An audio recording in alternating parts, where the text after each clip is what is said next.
détail parce que ce n'est pas le sujet d'aujourd'hui et l'exemple de Yousri est bien plus intéressant que le mien.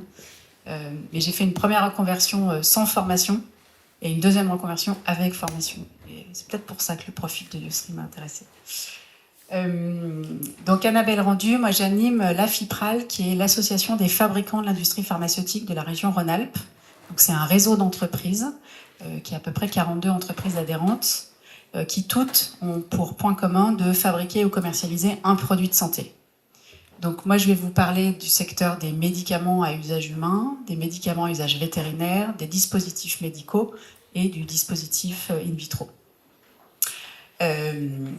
Ce secteur, peut-être présente-toi Yousri rapidement, dans quelle entreprise tu travailles, et puis après sur ton parcours on rentrera dans le détail. Ouais, donc bonjour, moi je m'appelle Yousri, ça fait un peu plus d'une quinzaine d'années que je travaille dans l'industrie pharmaceutique. On reviendra un peu plus tard sur mon parcours, je pense. Aujourd'hui je suis en reconversion professionnelle, donc avec le rythme d'une semaine par mois en école, pour prendre mes pleines fonctions sur un poste de coordinateur sécurité environnement. Alors quelques mots sur les industries de santé dans la région Auvergne-Rhône-Alpes. Donc aujourd'hui c'est 30 000 collaborateurs qui travaillent dans la branche. On réalise à peu près 5 000 recrutements par an, avec un bon tiers de ces recrutements qui sont des recrutements en alternance.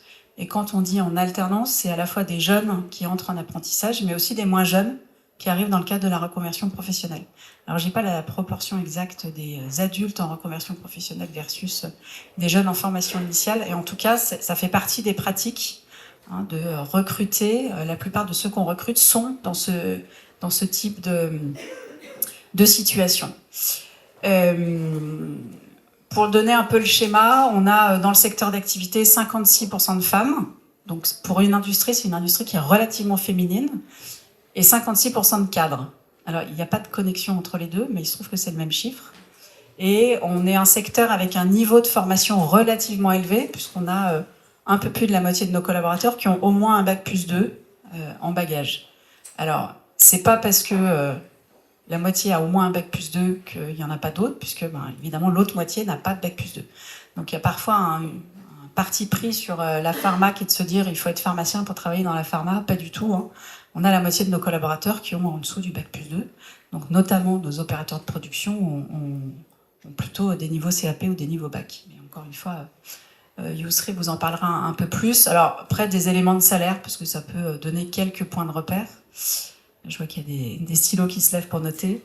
Le salaire moyen dans l'industrie de la santé, c'est 4 200 € par mois. Donc ça, c'est le salaire de base, qui ne compte pas l'intéressement, la participation, etc. Et le salaire médian, qui est de 3 200 €. Le médian, c'est qu'il y a la moitié qui gagne plus et la moitié qui gagne moins. Donc, qui sont plutôt des niveaux de rémunération élevés, mais qui sont également à connecter avec nos niveaux de formation, bien sûr, hein, parce que dans le cycle de vie du médicament, tous les métiers autour de la recherche, notamment, on est plutôt à des niveaux bac+8, et quand le gros des troupes de la prod est plutôt en dessous du niveau bac. Voilà. Je regarde mes notes parce que pour pas vous dire de bêtises. Important aussi sur les formations en alternance. Nous, c'est vraiment la voie royale pour entrer dans le secteur. Et la preuve, c'est que 85% des formations qui arrivent sur nos métiers sont des formations en alternance. Donc il n'y a que 15% des personnes qui arrivent en étant en formation uniquement initiale, entre guillemets, théorique. Donc aujourd'hui, l'idée, c'est de vous parler à travers le parcours de Yousri, comment les transitions sont menées dans le secteur. Donc on n'a pas de support particulier avec des slides, mais l'idée, c'est plutôt d'être en mode discussion, échange.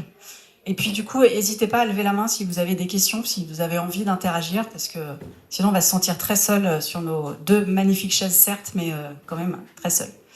Alors Yousri, est-ce que tu peux nous parler un peu de ton parcours ? On ne part pas de la maternelle, mais un peu plus tard. On va commencer un peu plus tard. Donc, pour ma part, donc c'est ce que disait un petit peu Annabelle, on n'est pas forcé d'avoir un bac+8 pour intégrer l'industrie pharma. J'en suis l'exemple vivant. J'ai un baccalauréat STI génie électrotechnique, donc filière technique. À l'issue de ce bac, j'ai effectué un BTS assistance technique d'ingénieur. Et puis, je suis rentré dans le monde du travail aux alentours de 2001. 2001 dans une entreprise équipementier automobile, donc rien à voir avec la pharma, sur un poste de technicien de production. J'y suis resté 8 ans, j'ai évolué petit à petit, j'ai fait mes armes dans cette entreprise. Je suis passé responsable méthode, puis responsable production. Donc ça a été, on va dire, mes premières expériences avec du management de personnes. Après 8 ans, j'ai eu l'opportunité d'intégrer une entreprise pharmaceutique. Alors c'est une entreprise de dispositifs médicaux, sans avoir pour autant de bagages. Donc c'est là où on va peut-être insister un peu plus, c'est que voilà, j'ai beau être issu d'une filière technique et avoir travaillé pour les équipementiers automobiles, j'ai pu intégrer une entreprise pharmaceutique sur un poste de responsable de prod. J'y ai consacré 15 ans de ma vie. Donc aujourd'hui, je suis toujours dans l'industrie pharmaceutique, mais en reconversion professionnelle, donc comme je vous disais tout à l'heure, sur un poste de coordinateur sécurité environnement. Pourquoi ? Parce que j'ai une pathologie qui m'empêche, qui rend plus ou moins difficile mes astreintes très tôt le matin ou très tard le soir.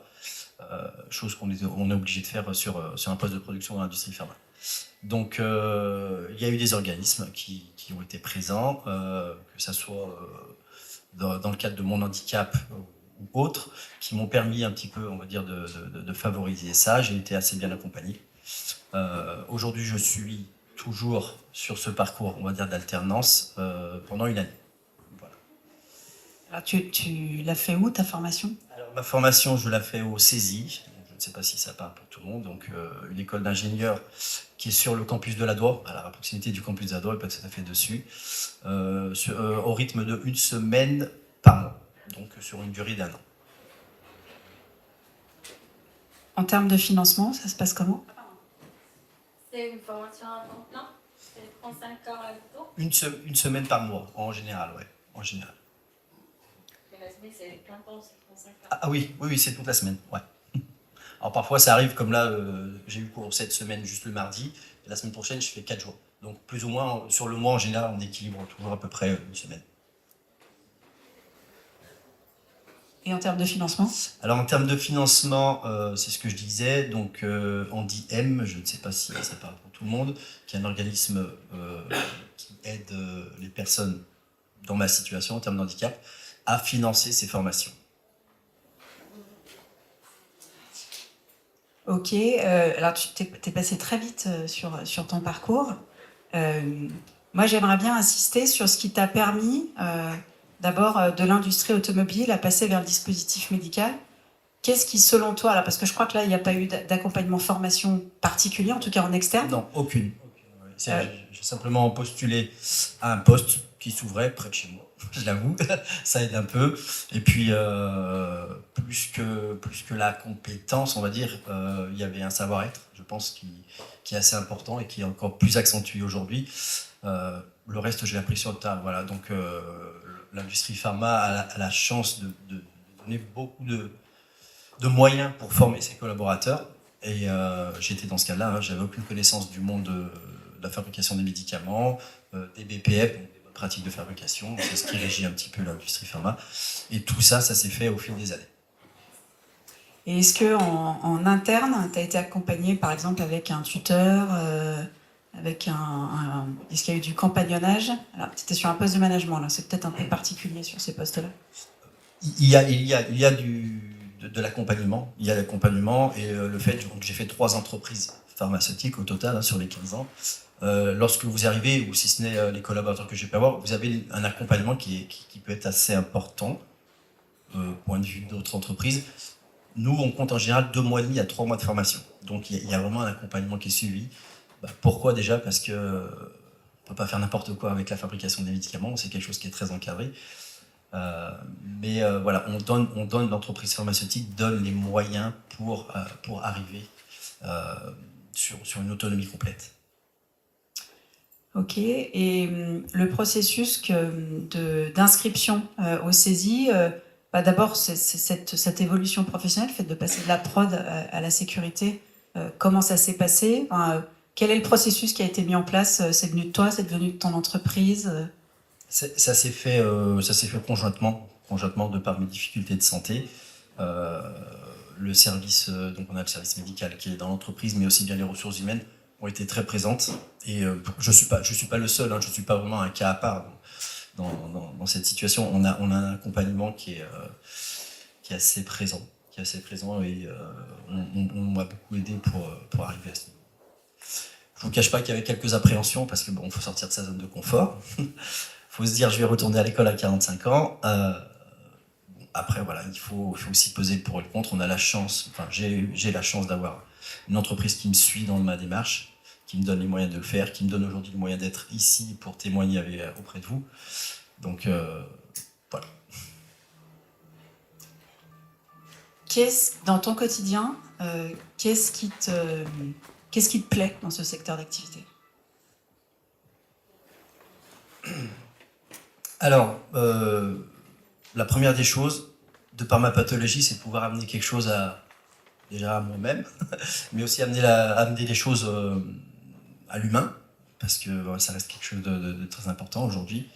Les médicaments sont là pour nous aider à guérir, pour être en meilleure santé. Ça, c'est vraiment la première des choses.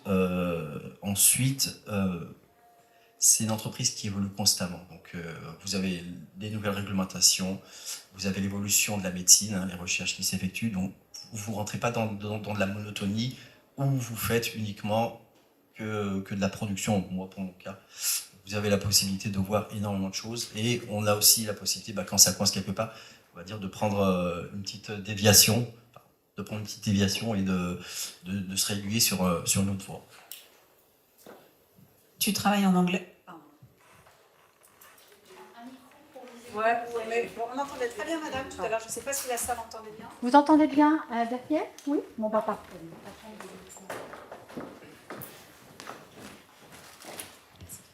Bonjour.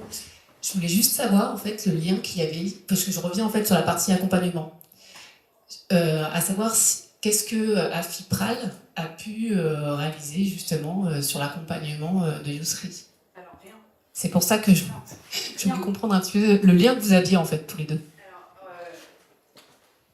L'Afipral regroupe les industries de santé de la région. Donc, Viatris est adhérent à l'Afipral. Une des missions de l'Afipral, c'est de faire la promotion des métiers et de mettre en relation nos collaborateurs avec des futurs candidats. Voilà. Donc moi, j'ai fait un appel à candidats. J'ai dit, je vais au salon de la reconversion pro. Est-ce qu'il y a quelqu'un qui a fait une reconversion, qui a envie de parler de sa reconversion? Et Yousri a levé la main en disant, moi, ça m'intéresse d'en parler. Et j'ai trouvé son parcours intéressant parce que il y a cette notion je trouve, de mobilité, d'abord inter-industrie. Et je trouve que parfois, on voit un peu la vie en silo. C'est-à-dire qu'on rentre dans un secteur et on imagine que on va faire sa carrière dans le secteur, ou en tout cas, que ça va être compliqué de passer à un autre secteur. Là, typiquement, Yousri, il est passé de l'industrie automobile à l'industrie de la santé sans aucune formation. À part, je pense, une bonne dose d'adaptation. Mais ça, j'allais dire, c'est deux cultures d'entreprise, pas forcément deux cultures de secteur. Il suffit de deux cultures d'entreprise pour avoir besoin de s'adapter. Donc c'est ça que je trouve intéressant. Et que aussi, des raisons de santé peuvent être des opportunités pour rebondir de façon positive. Il aurait très bien pu s'écrouler avec son problème de santé en disant j'arrête de bosser, je crois qu'on te l'a proposé. Voilà, donc je trouve que ce témoignage est intéressant parce que les ressources, ils sont en chacun de nous. Alors certes, il peut y avoir un secteur d'activité et un environnement plutôt favorable, mais c'est avant tout la ressource de chacun de dire j'y vais ou j'y vais pas. Merci beaucoup encore une fois. Justement, je vais rebondir par rapport au sujet de l'handicap, des aménagements. Est-ce que j'imagine, il y a une RQTH qui s'est mise en place. Est-ce qu'elle est arrivée au moment de transition du secteur automobile au secteur pharma? Alors, ça a été un jour ou c'est arrivé? Non, ma RQTH, je l'ai depuis que je suis adolescent, depuis 15-16 ans. Donc je l'avais déjà, lorsque je travaillais dans le milieu automobile, je suis passé dans l'industrie pharma, mais il n'y a eu aucune intervention de ce côté-là. Ça s'est vraiment fait, il y a eu un poste qui s'est proposé dans ce secteur et j'ai dit pourquoi pas y aller et j'ai postulé. Donc de manière tout à fait normale, on va dire. D'accord, il n'y a pas eu d'aménagement précis lié à l'handicap. Merci. Est-ce qu'il y a d'autres questions? Du coup, je ne sais plus ce que je voulais dire. L'anglais. Ah oui, voilà. Est-ce que tu as besoin de travailler en anglais? Oui, Viatris est un groupe américain et on a des reporting à faire en anglais. Je vous avoue que j'avais pas parlé anglais depuis un peu après l'école, donc j'ai des cours. J'ai des cours aussi, donc ça c'est l'entreprise qui finance à part entière, donc rien à voir avec le Andiem, avec l'organisme de formation. C'est pour pouvoir arriver à ça, j'ai des petits cours d'anglais, une fois par semaine, pour pouvoir un petit peu me remettre à niveau.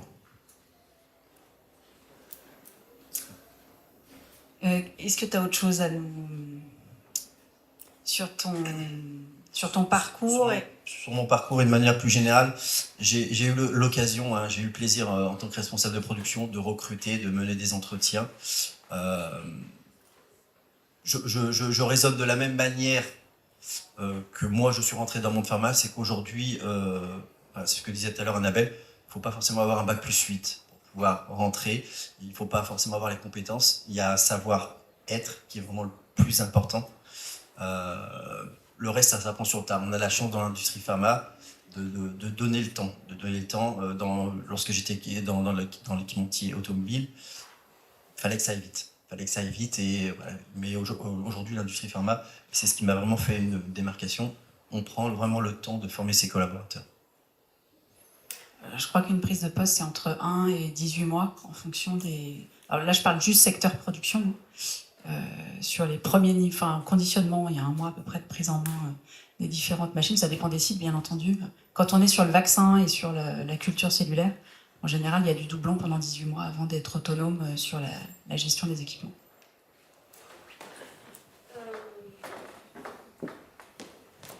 Alors je suis désolée, ça tombe sur vous, mais aujourd'hui on a beaucoup entendu d'intervenants dire oui, c'est les soft skills qui comptent, c'est l'être, le savoir-être avant tout. Mais bon, avant de démontrer qui on est, même en entretien ou dans un poste, il y a le CV. Et quand alors là, responsable de production, il y avait quand même la fiche responsable de production dans l'automobile. Quand on est en reconversion totale, comment du coup les entreprises de votre réseau s'ouvrent aujourd'hui à des profils autres? Alors vous avez raison, je pense que c'est quand on rencontre des difficultés qu'on change. Tant qu'on n'a pas besoin de changer, on ne le fait pas parce que ça demande des efforts pour tout le monde, y compris pour les entreprises et y compris pour les recruteurs. Et je le dis de façon très transparente parce que j'ai fait ce métier pendant 10 ans. Et maintenant que je peux croiser des candidats et je me rends compte d'abord on n'a pas le même rapport au temps, c'est-à-dire que l'entreprise, quand elle met 1 mois pour recruter, elle a l'impression d'aller hyper vite. Un candidat qui n'a pas de réponse pendant 3 jours, c'est compliqué. Donc, ce que vous évoquez là, il y a différentes choses. Par exemple, nous, dans la pharma, régulièrement, on bosse avec, alors maintenant France Travail, sur des MRS.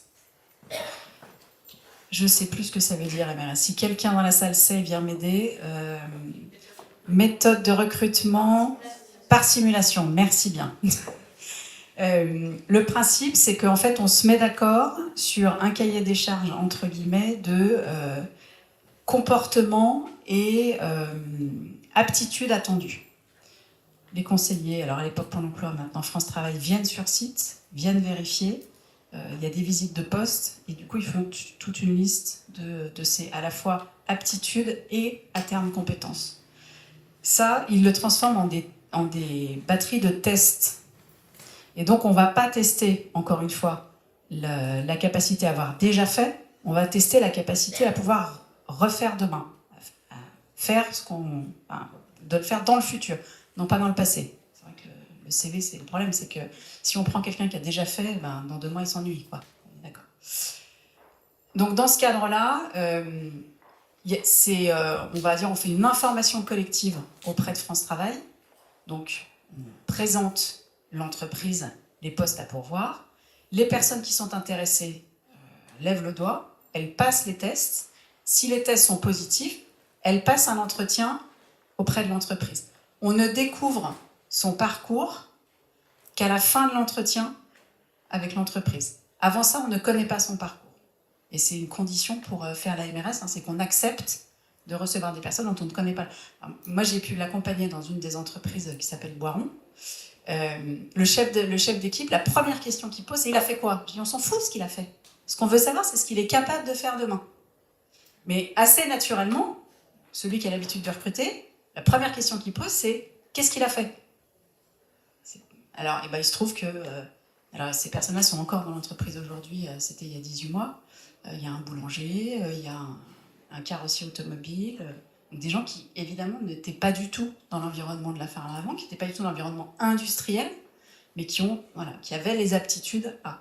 Donc ça, c'est une première piste, qui sont des pistes avec sur des postes qui demandent un temps d'adaptation, formation relativement court.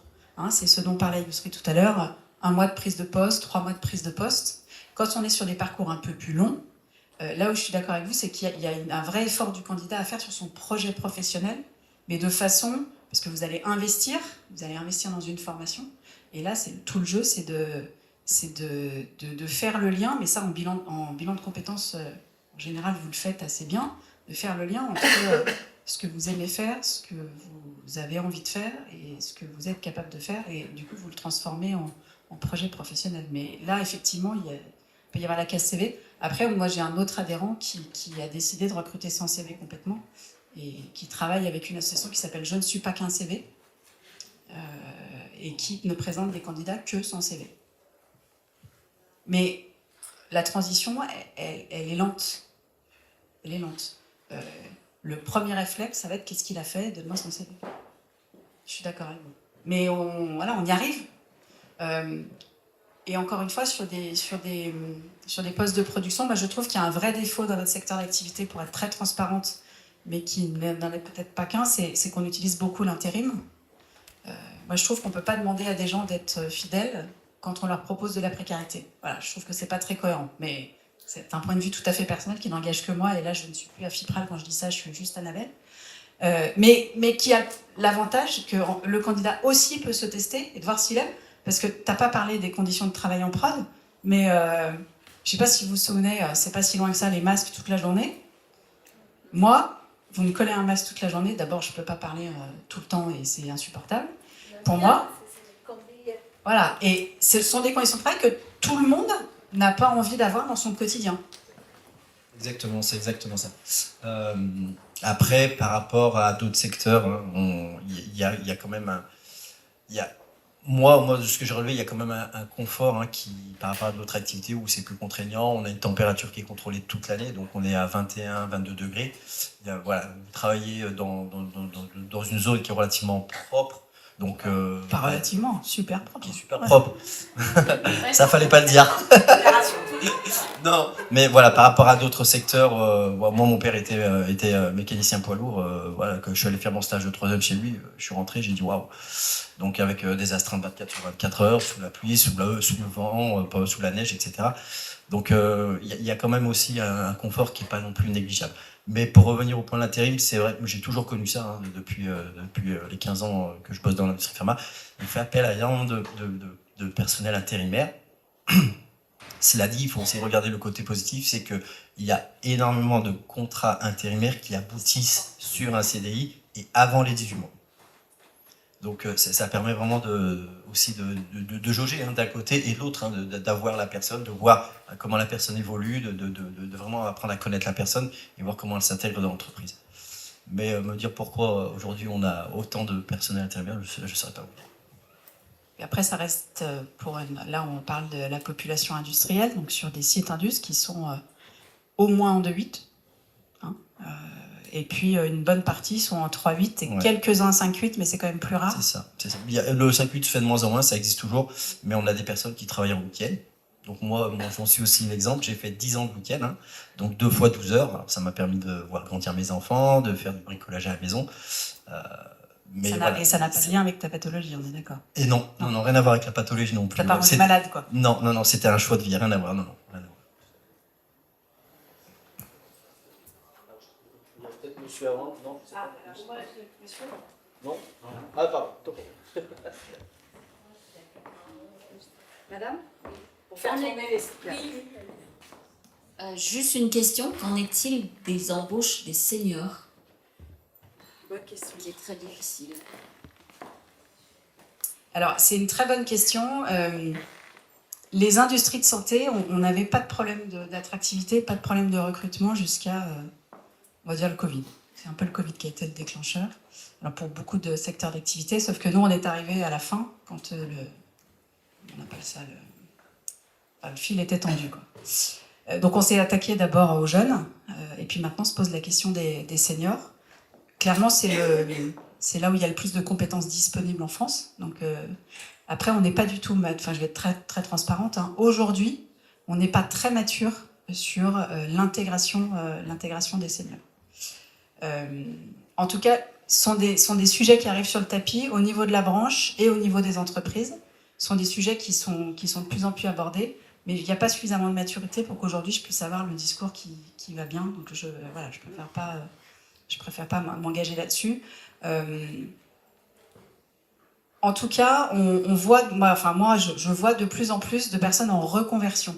Alors, est-ce que la reconversion c'est à 55 ans ou est-ce que la reconversion c'est à 40 ans? Alors quand on sait qu'on est senior à 45 ans aujourd'hui, bon, ça c'est encore une autre question parce qu'on n'est même pas au milieu de carrière à 45. Hein. Mais donc j'espère que c'est des choses qui vont bouger. Peu importe, c'est pas le sujet. Mais en tout cas, on intègre de plus en plus de personnes en cours de carrière et cette proportion augmente. C'est-à-dire qu'on avait tendance jusqu'à présent à intégrer des personnes plutôt en début de carrière. Nous, on a une ancienneté moyenne de 14 ans, ce qui est quand même assez important. Donc ça veut dire qu'on a relativement peu de turnover. Et alors ça, c'est le marché changeant. Nous aussi, on commence à avoir du turnover. Et ce qui est plutôt, je pense, une bonne nouvelle, parce que ça veut dire que les entreprises seront moins frileuses à prendre des personnes pour un temps plus ou moins long, en fonction des projets des uns des autres. Donc, pour répondre à votre question, il n'y a pas de politique de secteur sur les jeunes, sur les seniors, mais de la même façon qu'il y a 4 ans, on n'avait pas de politique alternance, en 4 ans, on a multiplié par 4 le nombre d'alternants qu'on a dans nos entreprises. Donc là, on commence à aborder le sujet. Donc peut-être que l'année prochaine, j'arriverai avec des réponses concrètes auprès de vous. Mais aujourd'hui, je n'ai pas d'exemple à vous citer.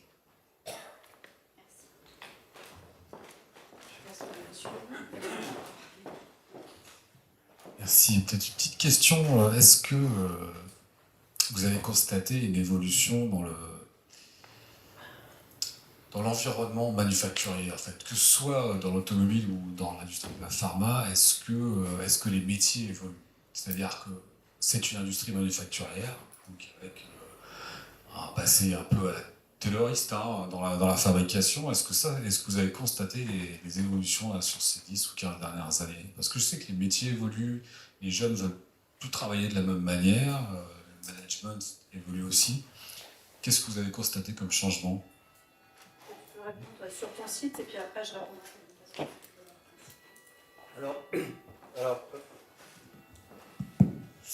Alors oui, ça a évolué. Je suis aujourd'hui, j'ai 45 ans, donc j'ai eu, on va dire que j'ai un peu vécu ce changement-là dans la façon de travailler. Dans la façon de travailler, on sait que l'international s'ouvre, il y a les échanges de marché qui s'effectuent, donc les entreprises, on va dire, sont plus vigilantes à la production, au respect des cadences, et il faut en parler, hein, parce que ça fait partie du quotidien. Les mentalités ont aussi évolué au niveau des recrutements, on en parlait un petit peu tout à l'heure, on n'est plus sur la génération de mes parents, où voilà, il y a le travail, les mentalités ont tendance à un petit peu changer. En bien ou moins bien, ça je sais pas, mais l'équilibre perso-pro se ressent de plus en plus. Et aujourd'hui, c'est des sujets qu'on aborde beaucoup plus. Je le vois sur les dernières années. Il y a les échanges dans le cadre des négociations annuelles, les échanges avec les partenaires sociaux. La QVT, donc la qualité de vie au travail, est beaucoup plus importante. Elle prend beaucoup plus de place que ce que j'ai pu connaître en début de carrière quand j'ai commencé. Donc oui, ça évolue. Ça évolue et quelque part, heureusement aussi, hein, parce que il y a besoin de toujours trouver cet équilibre. Alors après, pour répondre sur la partie évolution du métier en lui-même, techniquement, c'était votre question aussi? Ouais. C'est l'environnement global, parce qu'on a des choses, on fait attention, mais il y a des choses qui sont beaucoup plus dures maintenant qu'il y a 15 ans, par exemple, sur l'efficacité des résultats qu'on cherche, etc. Rapidité avec... Alors, on a... On a aussi, l'évolution technologique qui est présente et il faut pas... là, sur les derniers sujets, moi, dans le cadre de ma nouvelle intégration, on parle d'exosquelette, chose qui n'existait pas il y a 20 ans. Donc oui, les choses changent, les cadences aussi, on va dire, augmentent bien sûr, parce que les équipements sont beaucoup plus fiables, sont beaucoup plus modernes, sont beaucoup plus automatisés. Donc il y a aussi cet aspect-là qui rentre en compte. C'est pas uniquement... lorsque j'ai commencé à produire, vos blisters de médicaments étaient insérés à la main dans des étuis avec notice. Aujourd'hui, c'est des machines qui le font. Donc, forcément, on n'est plus sur le même type de cadence, par exemple.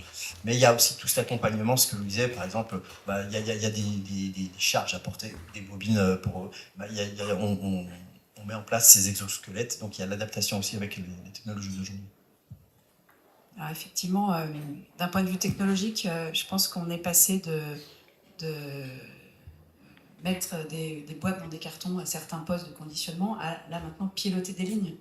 Donc parfois on a un collaborateur qui pilote 3-4 équipements différents.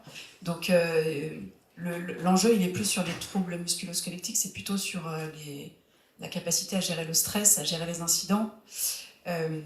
Nous on investit beaucoup sur la formation parce qu'on est persuadé que des collaborateurs qui sont formés, ils sont rassurés.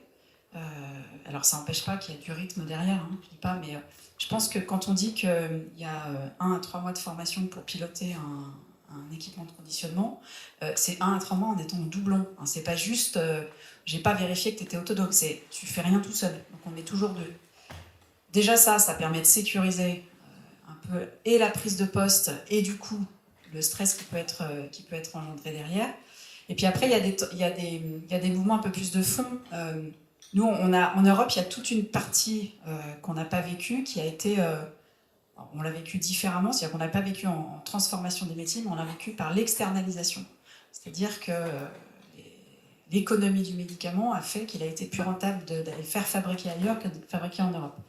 Bon, on s'est rendu compte il y a 4 ans qu'on a été un peu fait 2-3 bêtises, donc on essaie de revenir en arrière. Mais nous, notre problématique aujourd'hui, c'est ça. C'est être capable de rapatrier des productions en Europe pour être autonome et être souverain sur notre santé, avec des technologies qui sont parties, mais qui n'ont pas évolué, c'est-à-dire qui sont des technologies des années 90, avec, par exemple, les normes environnementales qui vont avec.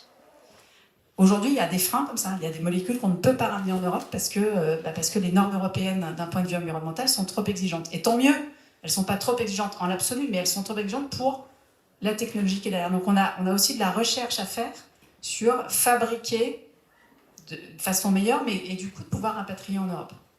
Et puis après, il y a un autre phénomène, c'est, on va dire qu'en termes de recherche et développement sur tout ce qui est médicaments d'origine chimique, on est relativement mature. Alors c'est là où on a le plus de problèmes de rupture, mais on est plutôt sur des médicaments matures. Les médicaments de demain sont plutôt des médicaments biologiques. Et un médicament biologique, c'est pas le même métier. Un chimiste, un biologiste, si vous les mettez l'un à côté de l'autre, ils parlent pas la même langue, et c'est normal, parce que ce sont deux sciences vraiment différentes. Donc on a aussi ce challenge demain de transformer un certain nombre de sites qui sont des sites chimiques en sites biologiques. La chimie, alors je suis pas scientifique, donc je vais forcément dire des bêtises, mais c'est une recette de cuisine. On fait des mélanges, on filtre, etc. Un médicament d'origine biologique type un vaccin, c'est de la culture cellulaire, c'est un autre monde. Donc là, ce sont d'autres métiers. Donc on a ce challenge-là, mais qui est un challenge à long terme, parce que l'essentiel de nos sites reste des sites chimiques. Ah oui, pardon, Yann. Je te remercie. On parle beaucoup d'opportunités sur des métiers de production, de fabrication. Est-ce qu'il y aurait des opportunités sur des métiers plus support, administratifs? Est-ce qu'il y a vraiment un vrai besoin ou on est plus orienté sur de la production? On a ciblé production parce que Yousri a un parcours qui est très production, mais effectivement 50% de nos emplois sont des emplois hors production. Sur un site comme Marcy-l'Étoile, un site Sanofi qui a 3500. Non, mais sur un site de 3500 personnes, il y a moins de 2000 personnes en prod. C'est ça que je veux vous dire. C'est-à-dire qu'il y a beaucoup de personnes qui sont en fonction support. La tendance de fond, c'est qu'on rapatrie des molécules en France et qu'on a une pyramide des âges qui est assez vieillissante. Donc la conjonction des deux fait qu'on a... Voilà, il y a des recrutements. On dit entre 3 et 5 000 recrutements par an dans le secteur. Il y a des, entre guillemets, certaines entreprises qui passent systématiquement par l'intérim. Et puis il y a d'autres entreprises qui ont des politiques de recrutement qui sont autres. Il y en a qui passent par des prestataires, il y en a qui recrutent en direct. Il y a des politiques d'entreprise qui peuvent être assez différentes les unes des autres. Et en fonction du métier sur lequel vous êtes, parfois c'est externalisé. Si vous faites de la comptabilité, enfin, si vous faites de la finance, une partie des RH, il y a certaines entreprises du secteur qui ont fait le choix de confier ces missions-là à des spécialistes du sujet. Qu'elles ne gèrent plus en interne, mais qu'elles, entre guillemets, elles sous-traitent. Et ça, encore une fois, Et après, on a d'autres entreprises qui sont totalement intégrées, qui n'ont que des personnes, qui travaillent très peu avec l'intérim. C'est vraiment en fonction des cultures d'entreprise, de l'actionnariat, parce que l'économie de marché, l'actionnariat influence forcément les décisions et du coup les modes de recrutement des entreprises. Donc j'ai du mal à vous donner une réponse uniforme en fonction des entreprises. En tout cas, 50% de nos emplois ne sont pas des emplois de production. Donc ça va être des emplois autour de la qualité, ce qui pour nous est c'est une grosse partie des emplois. Le réglementaire, tout ce qui est en relation avec les autorités de santé. La question, quels sont les métiers sous tension dans la filiale actuellement, en fait, quelles sont les fonctions qui manquent de personnel qualifié ou compétent? Alors, nous, on a identifié 3 familles de métiers qui sont en tension. Le premier, c'est les familles de la production et de la maintenance. Ça, on n'est pas... on est un peu comme tous les secteurs industriels. Le deuxième secteur, c'est pour nous les techniciens scientifiques. Je ne sais pas si vous avez... si vous êtes à un niveau de technicien, vous avez des enfants qui sont en âge de le devenir. Aujourd'hui, c'est introuvable. Un technicien Bac plus 2, Bac plus 3, qui est en biologie ou en chimie, c'est introuvable. Ils veulent tous aller au Bac plus 5. Alors moi, quand je fais des remises de diplômes sur des licences pro, je dis merci aux parents, merci de leur avoir dit de s'arrêter, parce qu'en fait, ils trouveront plus de jobs que s'ils vont jusqu'au Bac plus 5. Non, mais c'est une réalité. Hein. Aujourd'hui, on a des ingés qui postulent à des postes de techniciens. Ce qui en soi, pourquoi pas, parce que il faut bien démarrer par quelque chose, sauf que l'entreprise sait que ça ne va pas durer. Parce qu'ils ont appris d'autres choses, donc ils attendent d'autres choses. Donc forcément, même s'ils sont pleins de bonne volonté, qu'ils ont envie de faire ça en démarrage de carrière par exemple, on sait qu'assez rapidement, ils auront envie de faire autre chose. Et on va se retrouver, est-ce que j'ai la possibilité de lui donner autre chose, auquel cas tout va bien? Si j'ai pas cette possibilité-là, ça fait 2 frustrés, c'est-à-dire c'est l'employeur et le salarié qui sont frustrés. C'est un peu dommage. Et à la vitesse à laquelle vont... alors je ne vais pas parler des jeunes générations, parce que je pense que c'est plus sociétal que générationnel. Avec un marché qui se détend, on s'ennuie 6 mois, pas 12, hein, pas 2 ans. Voilà, au bout de 6 mois, ça ne marche plus, pouf, ce qui est tout à fait légitime. Donc ça, c'est la deuxième famille de métiers, les techniciens scientifiques. Et nous, la troisième famille, alors qui en volume est un peu moins importante, mais qui est nous vraiment centrale dans le fonctionnement des sites, c'est tout ce qui est la qualité et les affaires réglementaires. Donc c'est qualité du produit et discussion avec les autorités de santé. Il faut savoir qu'en 2e année de pharma, il y a des chaises libres dans toutes les facs de France, à peu près 20%. On ne trouve pas suffisamment de jeunes pour faire pharmacie. Donc parlez-en autour de vous. Hein. La première année d'études de santé, elle est accessible à ceux qui veulent faire pharma. Quand on est pharmacien, on peut être à l'officine, on peut être à l'industrie, on peut être à l'hôpital. C'est 6 ans d'études, c'est pas non plus 15 ans d'études, hein, c'est 6 ans. On se spécialise à partir de la 4e. J'en profite pour faire mon petit coup de pub parce que moi je trouve ça dommage quand même qu'on ait des filières d'excellence en France pour lesquelles on ne trouve pas suffisamment de candidats. Et en parallèle, on a un paquet de gamins qui partent en Belgique, en Espagne se former, alors que nous, on a des places dispo dans nos universités. Donc voilà, les 3 grandes familles de métiers, les métiers de la prod, le technicien scientifique et les métiers de la qualité et du réglementaire, mais d'un niveau Bac plus 5 et Bac plus 8. Est-ce qu'il y a d'autres questions? Je ne sais pas en termes de timing où on en est. Il reste encore 5 minutes. Ah, donc on peut prendre 1 ou 2 questions. Quoi. Non, c'est bon, écoutez, merci beaucoup. Merci. Merci Yousri pour ton témoignage. Et puis voilà, dispo. On a un site internet pour l'emploi qui est... donc nous, on dépend des entreprises du médicament, le LEM, L-E-E-M. Et en fait, il y a un site qui s'appelle lem-emploi.org et sur lequel tous les labos mettent leurs offres d'emploi. Pour ceux qui voudraient s'orienter vers les métiers de la prod et de la qualité, on a l'IMT qui est là, qui proposent des formations de 12 à 24 mois et qui sont, en tout cas sur les métiers de la production, qui sont vraiment la référence dans le secteur. Voilà. Merci à tous. Merci, Olivia.